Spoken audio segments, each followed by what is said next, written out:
All right, guys, welcome to another exciting episode of the Left Side View. This is the preview episode of the midweek matches. So let's begin. Yeah, hi guys, Amitabh here. So let's start off with the Italian Serie A. On Tuesday, we have Genoa against Atalanta and Juventus against Cagliari. So Atalanta on the road, they have scored a lot of points and given their dismal performance against Roma. Do you see comeback from them in the next match, Rahul? Yes, I think Atlanta, will come back, especially like you mentioned that they have a much better record away from home. On top of that, Genoa and Shevchenko, they just keep crumbling, especially against the big teams. So I just don't expect anything else from this match other than an Atlanta win. Yeah, and for Juventus, do you see them getting all 3 points again this time around? So these days, it's not so easy to predict a Juventus win as it was probably till 2 or 3 seasons ago. Even till last season, till the time they had someone like a talismanic figure in Cristiano Ronaldo. But now it's not as straightforward. Are they playing at home or are they playing away? Juventus at home. I think they're going to win. Because even Cagliari are not really such a good form. I think they lost a 2-0 to Udinese as well. So yes, 4-0. 4-0, sorry. Yes, which means Yeah, that yeah. Juventus are just in dire need of points. Yes, you expect them to pick these points at least now. Okay, okay. On Wednesday, we have Inter Milan against Torino, Roma against Sampdoria, Empoli against Milan, and Napoli against Spezia as the main matches. Do you see a upset in any of these matches or the home side, except the Milan match? They are away at Empoli. So, Yeah, that's the game that I was going to talk about. I think yeah, Empoli uh, beat Napoli away from home, Napoli. and then Napoli beat Milan away from home. So now Empoli are playing Yeah. Milan. So we hopefully we see a reaction now from Milan. I mean they dropped 2 points against Udinese and then three against Napoli. So they've not been able to win in their past two matches. I think if they actually want to overtake or at least close the gap on leaders Inter Milan, then they just it not like even though they're playing Empoli, but even if they were actually playing a team like Inter Milan in the next match, I would still say that it's just a match that they have to win. It doesn't matter how they win it. All they care about in their next match should be 3 points. It's as simple as that. Yeah, yeah, and as we discussed in our last podcast as well, so I think Milan should look for some pace among their strikers. They should look out for new strikers. And Empoli, it's not going to be easy, but if Milan has the high hopes for this season, especially now that they are out of Europe, so this is kind of a must-win game for them in order to stay in touch with the chasing pack because Inter against Torino, especially the kind of form Inter are displaying, I don't see an upset here. So the chasing pack have to try to win as many games as possible just to keep that gap to a minimum. I For agree. Yeah, yes, yes, yes. I agree. For Roma against Sampdoria, more Well, goals for Tammy. yes, I think Tammy is going to continue his goal scoring form. I think that's the thing with strikers, especially they thrive on confidence. When they score a goal, their confidence just goes through the roof, and similarly, when they miss a goal, their confidence goes down the drain. So Tammy, he's already scored 6 league goals, and six more in cup competition and other matches. So that's 12 already this season. Yes, Tammy, I think it's a fresh change actually from Mourinho. It's something that we haven't really seen much from him till now, wherein he has switched to a back three for Roma. You can probably say that it's because of the injuries. You can probably say it's because of the personnel, because of the team, because of the roster that he has.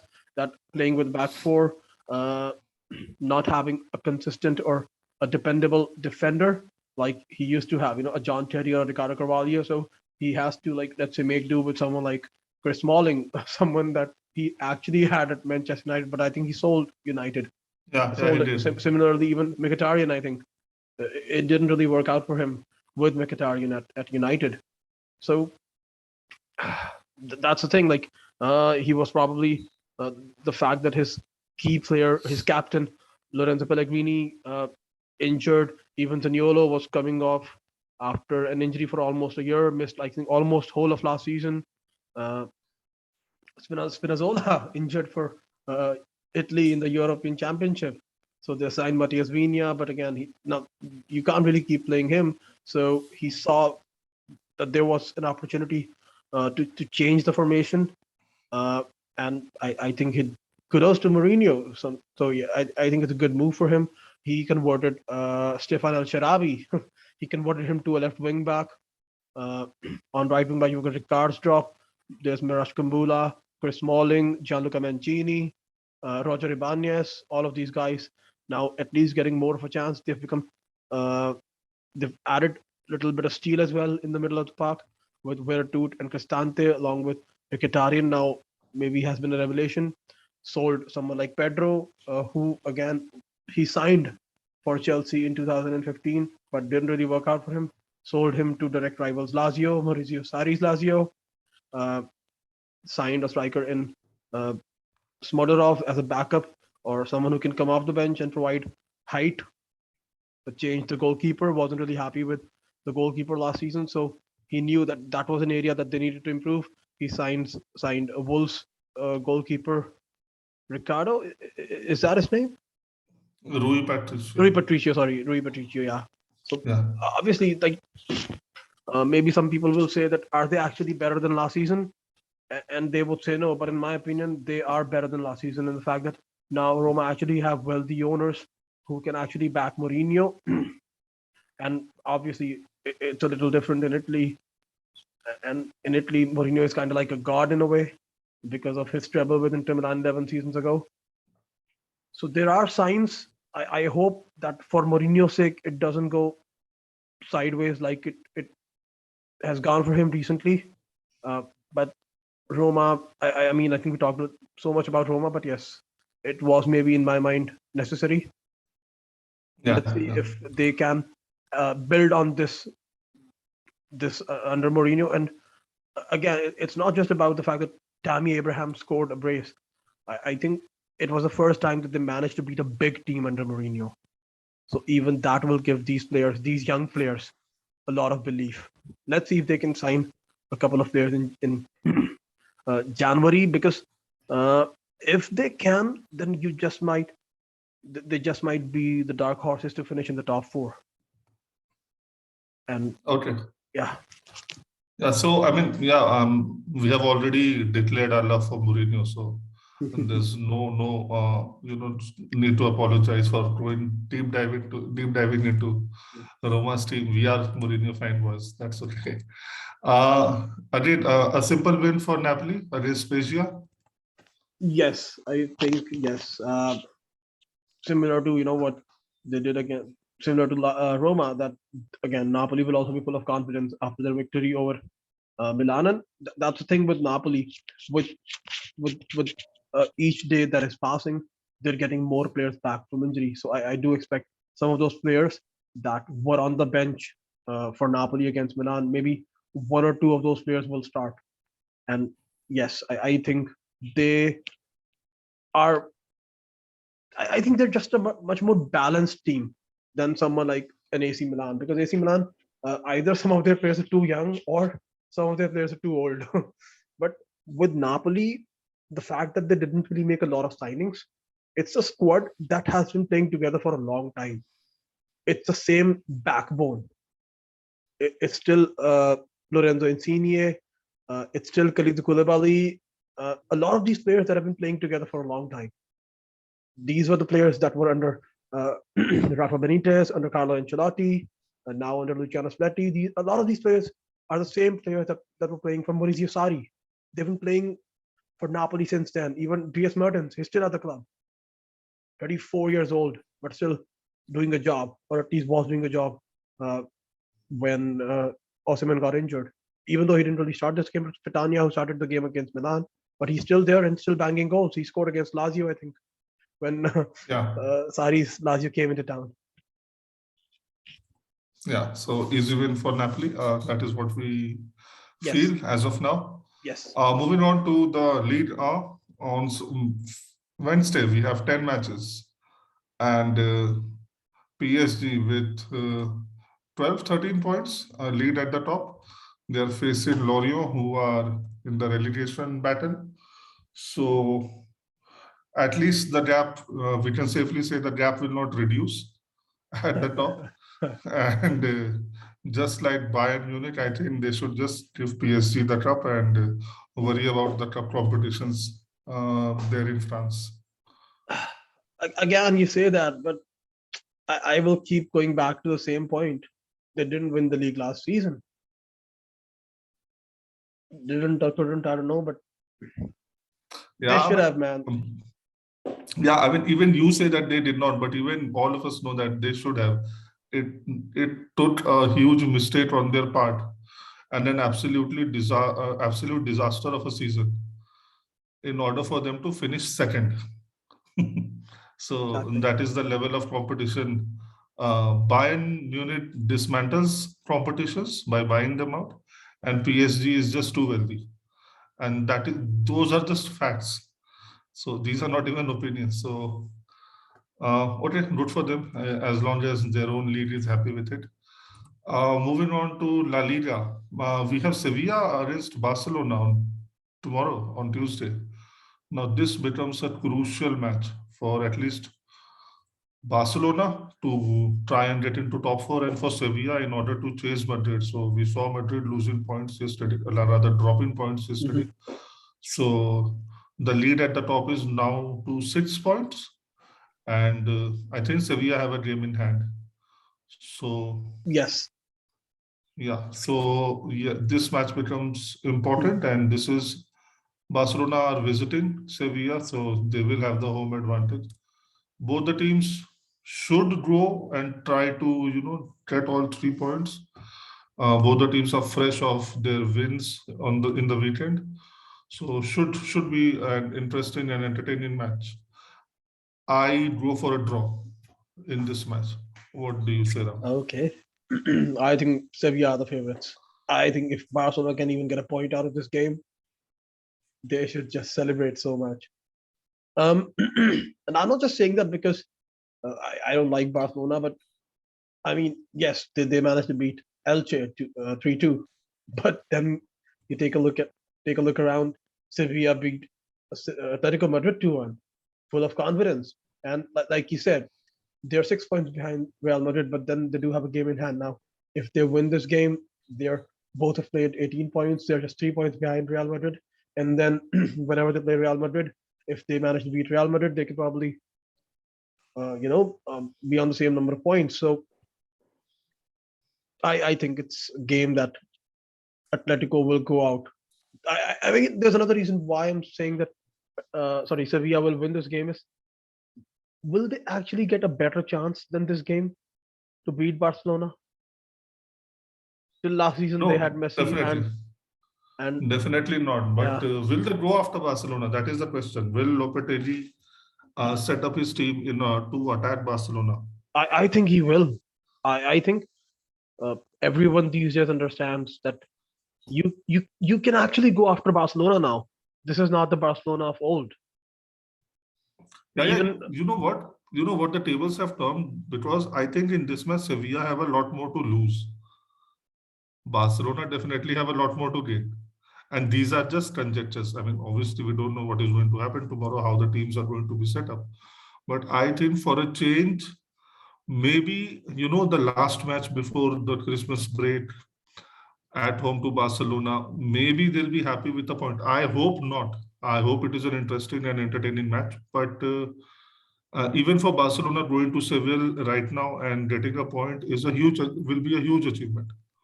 So maybe they'll try to cancel each other out. let's see what happens, and that is why I'm sitting on the fence on this one.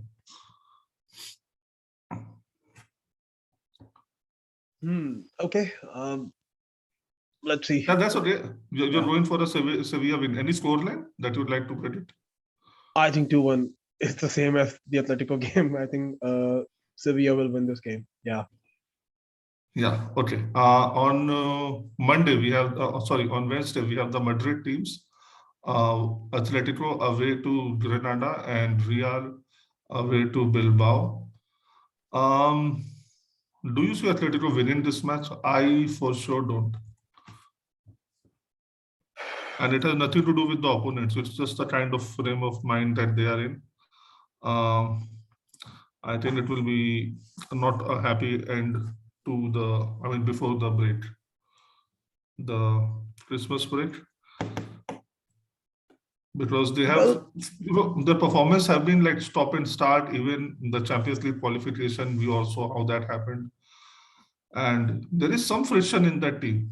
And yeah, but then that's the thing, like people should be asking more questions about Diego Simeone.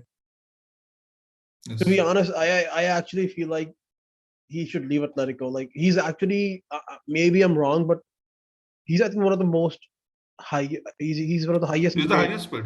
He's the highest He paid is, coach. he is, he He is the is highest paid, he is yes. the highest paid coach in the world. I know like he's done so much, for Atletico, but maybe